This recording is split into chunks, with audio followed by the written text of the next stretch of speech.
Hello student, আমি রমেন। আজকে GK ক্লাসে তোমাদের স্বাগত জানাই। আজকে জিকে ক্লাসে ডাব্লিউপির কিছু প্রিভিয়াস ইয়ার কোশ্চেন নিয়ে আলোচনা করব। এমসিকিউ কোশ্চেনের সাথে সাথে সেই কোশ্চেন রিলেটেড অন্যান্য টপিকও তোমাদের কভার করিয়ে দেওয়ার চেষ্টা করব। পুরো শেষ পর্যন্ত দেখবে, তোমাদের জন্য খুবই গুরুত্বপূর্ণ ক্লাস হতে চলেছে। আর বলে রাখি, যারা নতুন দর্শক আছো, প্রত্যেক দিন রাত 9টায় আমাদের ফেসবুক পেজে জিকে ক্লাস আছে। নতুন দর্শক হলে ফেসবুক পেজটাকে ফলো করবে। ইউটিউব থেকে যারা দেখছো, প্রত্যেক দিন সকাল 10টায় আমাদের ইউটিউব চ্যানেলে ক্লাস আছে। তাই ইউটিউব থেকে দেখলে ইউটিউবটাকে সাবস্ক্রাইব করবে আর ডেসক্রিপশন বক্স থেকে টেলিগ্রাম চ্যানেলে যুক্ত হয়ে যাবে। পরবর্তীকালে এই সমস্ত পিডিএফ তোমরা টেলিগ্রাম চ্যানেলে পেয়ে যাবে। চলো, আজকে ফার্স্ট কোশ্চেন, কালাজ্বর রোগের সংক্রমণ ঘটায় নিচে কোনটি? নিচে চারটি অপশনের মধ্যে সঠিক উত্তর কোনটা হবে? অপশান এ স্যাড মাছি হবে তোমাদের ক্ষেত্রে সঠিক উত্তর। এটা ডাব্লিউপিএসআই পিলি 2005 সালের কোশ্চেন। এই কোশ্চেন রিলেটেড আরও কিছু কোশ্চেন আমরা দেখে নিই। কালাজ্বর হলো একটি ধীর গতিতে প্রগতিশীল রোগ যা লিশম্যানিয়া একটি প্রোটোজোয়ার পরজীবী দ্বারা সৃষ্ট। ঠিক আছে, অনেক সময় আসে যে কালাজ্বর কী ধরনের রোগ, সেটা হচ্ছে প্রোটোজোয়া ঘটিত রোগ। ওকে, নেক্সট, পরজীবীটি প্রাথমিকভাবে রেটিকুলো অ্যান্ডোথেলিয়াম সিস্টেমকে সংক্রামিত করে, যা অস্থিমজ্জা, প্লীহা এবং লিভারে প্রচুর পরিমাণে পাওয়া যেতে পারে। তার সাথে সাথে আরও কিছু কোশ্চেন এসে যায়। কিউলেক্স মশা ফাইলেভিরিয়া রোগ ছড়ায়। ওকে, স্ত্রী অ্যানাফিলিস মশা ম্যালেরিয়া রোগ ছড়ায়। এডিস মশা পিচ্চর ও ডেঙ্গি জীবাণু বহন করে। এগুলোও কিন্তু মনে রাখবে, কারণ প্রিভিয়াস ইয়ার শুধুমাত্র এই প্রিভিয়াস ইয়ার কোশ্চেনটা করলেই হবে না। এই কোশ্চেন রিলেটেড আরও কিছু কোশ্চেন তোমাকে কভার করিয়ে আসতে হবে, কারণ এক্সামিনার যখন কোশ্চেনে টাচ করবে, প্রিভিয়াস ইয়ারকে অ্যানালাইজ করে যখন কোশ্চেন করবে, তখন কিন্তু সেই কোশ্চেনে বিভিন্ন কোশ্চেন সেই রিলেটেড কোশ্চেনে কিন্তু টাচ করে যাবে। তাই এইভাবে পড়লে কিন্তু তোমরা কমন অবশ্যই পাবে। চলো, নেক্সট হচ্ছে, তোমরা যারা ডাব্লিউবিপি এবং কেপির জন্য প্রস্তুতি নিচ্ছ, তোমাদের জন্য আমরা প্র্যাকটিস সেট রেডি করেছি। কেপি কনস্টেবলের 20টি প্র্যাকটিস সেট, যার দাম হচ্ছে 99 টাকা, এবং ডাব্লিউবিপি কনস্টেবলের প্র্যাকটিস সেট হচ্ছে 45 টাকা। তোমরা যারা ইন্টারেস্ট আছো বা এই প্র্যাকটিস সেটগুলো বাই করতে চাও, তারা এই হোয়াটসঅ্যাপ নাম্বারে 80171900 এই হোয়াটসঅ্যাপ নাম্বারে মেসেজ করো। মেসেজ করলে সেখানে আমরা পেমেন্ট লিঙ্ক দেবো, সেখানে পেমেন্ট করলে তোমাদের পিডিএফ কিন্তু হোয়াটসঅ্যাপে তোমরা পেয়ে যাবে। তাই দেরি না করে ঝটপট এই নাম্বারে হোয়াটসঅ্যাপে মেসেজ করো। চলো, নেক্সট কোশ্চেন, একটি চুম্বক হলো নিচে কোনটি? নিচে চারটি অপশনের মধ্যে সঠিক উত্তর অপশান সি, মানে অস্থায়ী চুম্বক। ওকে, এটা ডাব্লিউপিএসআই পিলি 2005-এর কোশ্চেন। এই কোশ্চেন রিলেটেড একটু দেখে নিই। তড়িৎ চুম্বক, এখানে একটি চুম্বক না, এখানে তড়িৎ চুম্বক হবে। একটু মিস্টেক হয়ে গেছে। তড়িৎ চুম্বক একটি কি ধরনের চুম্বক? একটি হচ্ছে অস্থায়ী চুম্বক। ওকে, এর সাথে সাথে তড়িৎ চুম্বক প্রবাহের সাহায্যে কোনো চুম্বক পদার্থকে চুম্বকে পরিণত করা হলে উৎপন্ন চুম্বকটি হচ্ছে তড়িৎ চুম্বক। ওকে, তাহলে তড়িৎ চুম্বক হচ্ছে একটি অস্থায়ী চুম্বক, যেটাকে তড়িৎ দিয়ে কিন্তু চুম্বকে রূপান্তরিত করা হয়। চুম্বক হচ্ছে অস্থায়ী। এর মধ্যে রয়েছে পেপার ক্লিপ, লোহার পেরেক ও অন্যান্য আইটেম দিয়ে কিন্তু এটি তড়িৎ দ্বারা তড়িৎ চুম্বক গঠন করা হয়। চলো, নেক্সট, কোরিওলিস বল কোথায় সর্বোচ্চ? এটা ডাব্লিউপিএসআই পিলি 5-এর কোশ্চেন। চারটি অপশনের মধ্যে সঠিক উত্তর হয়ে যাবে অপশান বি, মানে 3 নম্বরের ক্ষেত্রে অপশান বি সঠিক উত্তর, উত্তর এবং দক্ষিণ মেরু বিন্দুতে। এই কোশ্চেন রিলেটেড একটু ডিপ দেখে নিই। কোরিওলিস বল সর্বনিম্ন হচ্ছে বিষুব রেখায়। কোরিওলিস বল হচ্ছে অদৃশ্য শক্তি, যা বস্তুকে বিচ্যুত করতে দেখা যায়। কোরিওলিস বল বস্তুর ঘূর্ণনের হার ও বস্তুর ভর দ্বারা নির্ধারিত হয়। কোরিওলিস বল হলো পৃথিবীর ঘূর্ণন গতির ফলে সৃষ্ট একটি কাল্পনিক বল। কোরিওলিস প্রভাব এমন বস্তুর উপর কার্যকারী যেগুলি গতিশীল, যেমন বায়ু, বিমান, উড়ন্ত পাখি, এই সবের উপর কিন্তু গতিশীল। তা এই কোরিওলিস বল সম্পর্কে একটু ডিপলি তোমাদের এগুলো নোট করে রাখবে, কারণ এগুলো একটু স্ট্যান্ডার্ড লেভেলের কোশ্চেনে কিন্তু এগুলো দিয়ে দেয়। তাই বিভিন্ন মেন্স এক্সাম যেগুলো হবে, সেখানে কিন্তু এই কোশ্চেন রিলেটেড কোশ্চেন তোমরা পাবে। নেক্সট, পরীক্ষাগারে প্রথম সংশোধিত জৈব যৌগটি কি? এটাও ডাব্লিউপিএসআই পিলি 2005-এর কোশ্চেন। চারটি অপশনের মধ্যে সঠিক উত্তর অপশান বি, ইউরিয়া হবে তোমাদের সঠিক উত্তর। এটাও কিন্তু অনেক পরীক্ষায় রিপিটেড হয়েছে। তার সাথে সাথে একটু পয়েন্টগুলো দেখে নিই। ফ্রেডরিক হোলার অ্যামোনিয়া সায়ানেট থেকে একটি সংশ্লেষ করেছিলেন। ইউরিয়া এখন তরল অ্যামোনিয়া এবং তরল কার্বন ডাইঅক্সাইড থেকে প্রস্তুত করা হয়। ওকে, এটি প্রথম যেটা ফ্রেডরিক হোলার অ্যামোনিয়া সায়ানেট থেকে একটি সংশোধন করেছিলেন, সেখান থেকে কিন্তু ইউরিয়া তৈরি হয়। এখন তরল অ্যামোনিয়া ও তরল কার্বন ডাইঅক্সাইড থেকে কিন্তু এই ইউরিয়াটা প্রস্তুত করা হয়। নেক্সট, ভাগড়ানাঙ্গাল জলবিদ্যুৎ প্রকল্প কোন নদীর উপর গড়ে উঠেছে? এটা কেপি কনস্টেবল মেন্স 2022 সালের কোশ্চেন। 4টি অপশানের মধ্যে সঠিক উত্তর হয়ে যাবে অপশান সি, মানে হচ্ছে শতদ্র নদীর ওপর কিন্তু অবস্থিত, যা সাতলেজ, ঠিক আছে, সাতলেজ এবং শতদ্র নদীর উপর অবস্থিত। এর সাথে সাথে কিন্তু ইম্পর্টেন্ট পয়েন্ট দেখে নিই, পং বাঁধ মহারানা প্রতাপ সাগর বাঁধ, যার নাম হচ্ছে পং বাঁধ। ওকে, বিপাশা হচ্ছে বিপাশা নদীর উপর কিন্তু নির্মিত, এটা মনে রাখবে। মহারানা প্রতাপ সাগর বাঁধ বিপাশা নদীর উপর অবস্থিত।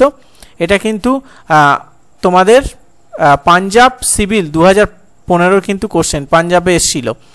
চামেরা বাঁধটি রাভি নদীর উপর কিন্তু নির্মিত, এসা এসএসসি স্টেনোর কোশ্চেন। মধ্যপ্রদেশে মাদি খেদা বাঁধ সিন্ধু নদীর উপর নির্মিত হয়েছে। ভারতের সর্বোচ্চ বাঁধ হচ্ছে তেহরি বাঁধ উত্তরাখণ্ডে। তেহরি বাঁধ উত্তরাখণ্ডের ভাগীরথী নদীর একটি গঙ্গা প্রধান দুটি প্রবাহের একটি উপর দিয়ে নির্মিত। ওকে, তেহরি বাঁধ হচ্ছে উত্তরাখণ্ডে গঙ্গা নদীর ওপর।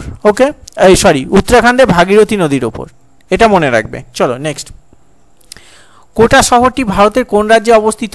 WP lady constable PD 2023 question. 4টি অপশানের মধ্যে সঠিক উত্তর অপশান এ রাজস্থান হবে সঠিক উত্তর। এই কোশ্চেন রিলেটেড কিছু পয়েন্ট দেখে নিই। ভারতের পুনা শহর দক্ষিণাত্যের রানী বলা হয়, এটা মনে রাখবে। নাসিক ভারতের ওয়াইন রাজধানী হিসাবে পরিচিত। নেক্সট, সুরাট ভারতের হীরার শহর নামেও পরিচিত, এটা ডাব্লিউবিসিএস মেন্সের কোশ্চেন। আসাম তার অন্যতম ভূ সংগঠনের কারণে লাল নদী নীল পাহাড়ের দেশ নামে কিন্তু বলা হয়। কেরল ঈশ্বরের নিজের দেশ বলা হয় কেরলকে, এটা ডাব্লিউবিপি এক্সাইজ কনস্টেবল মেন্সের কোশ্চেন। 7 পাহাড়ের শহর হচ্ছে বলা হয় রোম শহরকে, এটা ডাব্লিউবিসিএস মেন্স 19 কোশ্চেন। সব রিপিটেড কোশ্চেন কিন্তু, অবশ্যই এগুলো কমপ্লিট করে রাখবে। নেক্সট, মিজোরামের রাজধানীর নাম কি? এটা WP lady constable men's 23 question. 4টি অপশানের মধ্যে সঠিক উত্তর অপশান সি আইজল হবে সঠিক উত্তর। তার সাথে যে পরীক্ষায় তোমাদের এই টপিকগুলো থেকে কোশ্চেন এসেছিল একটু দেখে নিই, তোমরা তাহলে বুঝতে পারবে যে কিভাবে পড়লে কমনটা পাওয়া যায়। মেঘালয়ের রাজধানীর নাম হচ্ছে শিলং, এটা কেপিএসআই পিলির কোশ্চেন দেখেছো। এই কোশ্চেন রিলেটেড কিন্তু অন্য পরীক্ষায় অন্য জায়গায়, মানে এই টপিক থেকে অন্য কোশ্চেনগুলো দিচ্ছে। নেক্সট, লাক্সাদ্বীপের রাজধানী হচ্ছে কাভারাত্রি, যেটা ডাব্লিউবিএনভিএফ অগ্রগামী 21 কোশ্চেন। মণিপুরের রাজধানী হচ্ছে ইসফাল। মিজোরামের রাজধানী হচ্ছে আইজল, এটা ডাব্লিউপি লেডি কনস্টেবল, যেটা তোমাদের এই কোশ্চেনটা করালাম। নাগাল্যান্ডের রাজধানী কোহিমা। সিকিমের রাজধানী গ্যাংটক। অরুণাচল প্রদেশের রাজধানী ইটানগর, এটা ডাব্লিউবিএসআই পিলি 2008 এবং ডাব্লিউবিসিএফ তোমাদের 2020 মনে হয়, ঠিক আছে এটা। তার সাথে ছত্তিশগড় রাজ্যের রাজধানীর নাম হচ্ছে রায়পুর, এটা কেপি কনস্টেবলে পিলি 2022 কোশ্চেন। সব রিপিটেড কোশ্চেন কিন্তু এই টপিকগুলো থেকে আসে, তাই টপিকগুলো অবশ্যই কভার করে রাখতে হবে। নেক্সট, নিম্নে কোনটি পরিপাকের অন্তিম যৌগ হিসাবে অ্যামিনো অ্যাসিড? এটা পিলি 2000 ডাব্লিউপিএসআই পিলি 2005 কোশ্চেন। 4টি অপশানের মধ্যে সঠিক উত্তর অপশান বি প্রোটিন হবে তোমাদের সঠিক উত্তর। তার সাথে সংজ্ঞাটা দেখে নিই।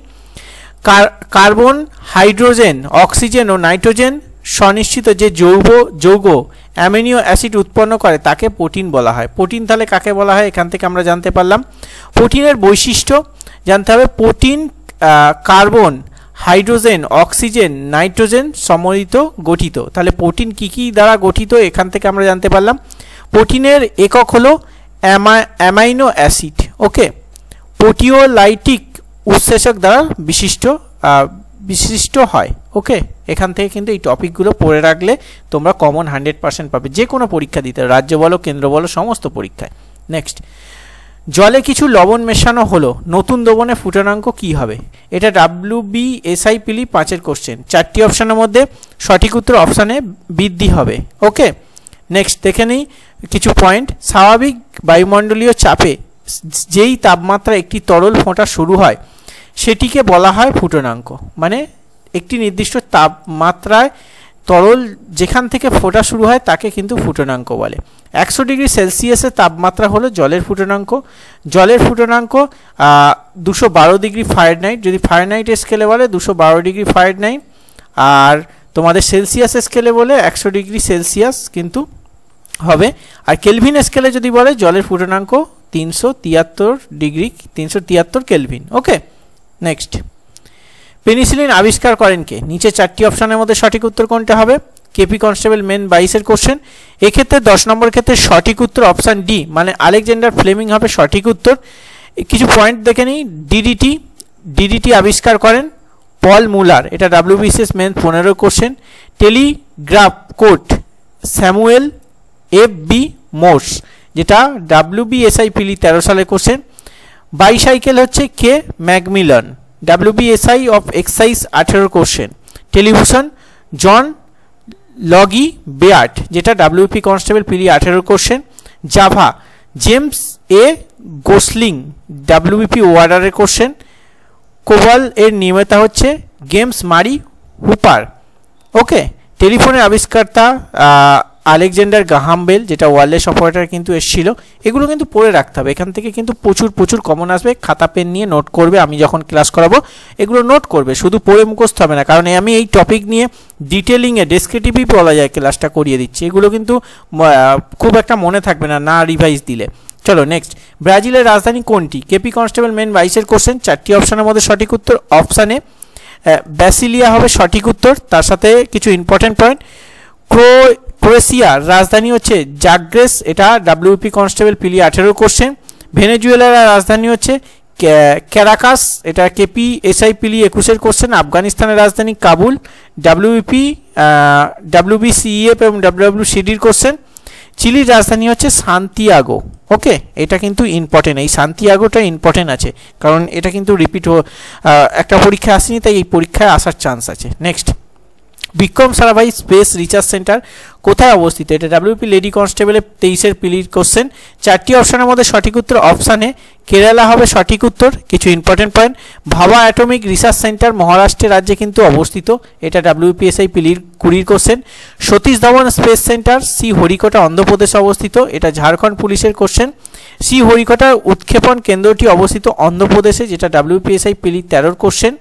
ঠিক আছে, ভারতীয় অরণ্য গবেষণাগার কেন্দ্র দেরাদুনে আছে, WPSI পিলির 19 কোশ্চেন। এগুলো খাতা পেনে নোট করবে, কারণ রিপিটেড কোশ্চেন হচ্ছে, তো সেগুলো টপিকগুলো ক্লিয়ার করে রাখতে হবে, তাহলে কমন পাবে। নেক্সট, হার্জ কিসের একক বা হার্জ কি?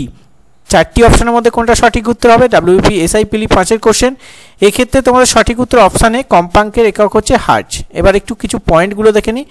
কম্পাঙ্ক এর SI এককের নাম করা হয়েছিল জার্মান পদার্থবিদ হেনরিক হার্টজেনের নাম অনুসারে, এটা NTPC CBT কোশ্চেন। দ্রুতি SI একক হচ্ছে মিটার পার সেকেন্ড, বেগের SI একক হচ্ছে মিটার পার সেকেন্ড, তরঙ্গের SI একক হচ্ছে মিটার পার সেকেন্ড, ত্বরণের SI একক হচ্ছে মিটার পার সেকেন্ড স্কোয়ার। এগুলোও কিন্তু করে রাখবে, কারণ বিভিন্ন এককগুলো কিন্তু এসে যায়। নেক্সট, বিখ্যাত গারসোপ্পা জলপ্রপাত কোন নদীর তীরে অবস্থিত? WBP WWCD এবং WWCDর কোশ্চেন। 4টি অপশনের মধ্যে কোনটা সঠিক উত্তর? অপশান সি শরাবতী হবে সঠিক উত্তর। তার সাথে কিছু ইম্পর্টেন্ট পয়েন্ট। যোগ জলপ্রপাত হচ্ছে কর্ণাটক সবরমতী নদী। হুড্রু জলপ্রপাত সুবর্ণরেখা নদীর তীরে অবস্থিত। নর্মদা নদী ধোয়াধার জলপ্রপাত কিন্তু গঠিত। শিবসমুন্দর জলপ্রপাত কাবেরী নদীতে অবস্থিত, WPSI পিলি 5 কোশ্চেন। ওকে, নেক্সট, বন্দিপুর জাতীয় উদ্যান কোন রাজ্যে অবস্থিত? এটা WP কনস্টেবল পিলি 2019 সালে, তার সাথে WWCEF এবং WWCDর 21 সালের কোশ্চেন। রিপিটেড কোশ্চেন, কত কোশ্চেন রিপিট হচ্ছে শুধু দেখো। 15 নম্বরের ক্ষেত্রে সঠিক উত্তর অপশানে কর্ণাটক হবে সঠিক উত্তর। বন্দিপুর জাতীয় উদ্যান কর্ণাটকে অবস্থিত। তার সাথে এই কোশ্চেন রিলেটেড কিছু টপিকগুলো দেখে নাও, যেগুলো কিন্তু আসতে পারে। কর্ণাটক বন্দিপুর জাতীয় উদ্যান তোমাদের এটা কিন্তু WP কনস্টেবল পিলি 19-এও রিপিট হয়েছিল। কুদ্রেমুখ জাতীয় উদ্যান কিন্তু এই কর্ণাটকে অবস্থিত। নাগরাহোল বা রাজীব গান্ধী জাতীয় উদ্যান এটাও কর্ণাটকে অবস্থিত। আর তুঙ্গাভদ্রা অরণ্য এটাও কিন্তু কর্ণাটকে অবস্থিত, এটা WBP ওয়ার্ডার 2019-এর কোশ্চেন। ঠিক আছে, আজকে তোমাদের 15টা WBPর প্রিভিয়াস ইয়ার কোশ্চেন তোমাদের করালাম, তার সাথে সেই কোশ্চেন রিলেটেড ইম্পর্টেন্ট কিছু টপিক নিয়ে আলোচনা করে দিলাম, যেগুলো আপকামিং পরীক্ষাতে তোমাদের জন্য খুবই ইম্পর্টেন্ট। তো আজকের ক্লাসটা কেমন লাগলো অবশ্যই কমেন্ট করে তোমরা কমেন্ট বক্সে জানাবে। আর নতুন দর্শক হলে অবশ্যই ফেসবুক থেকে দেখলে ফেসবুকটাকে ফলো করবে, কারণ প্রত্যেকদিন রাত 9টায় ফেসবুক পেজে জিকে ক্লাস আসে। আর ইউটিউব থেকে যারা দেখছো ইউটিউবটাকে সাবস্ক্রাইব করে প্রত্যেকদিন সকাল 10টায় ইউটিউব চ্যানেলে জিকে ক্লাস আসে। আর অবশ্যই ডেসক্রিপশন বক্সে টেলিগ্রাম চ্যানেলে যুক্ত থাকবে। চলো, তোমাদের মূল্যবান ফিডব্যাক কমেন্ট বক্সে অবশ্যই জানিও, ক্লাসগুলো কেমন লাগছে। চলো দেখা হচ্ছে নেক্সট ক্লাসে। সুস্থ থাকবে, ভালো থাকবে। জয় হিন্দ, বন্দে মাতরম।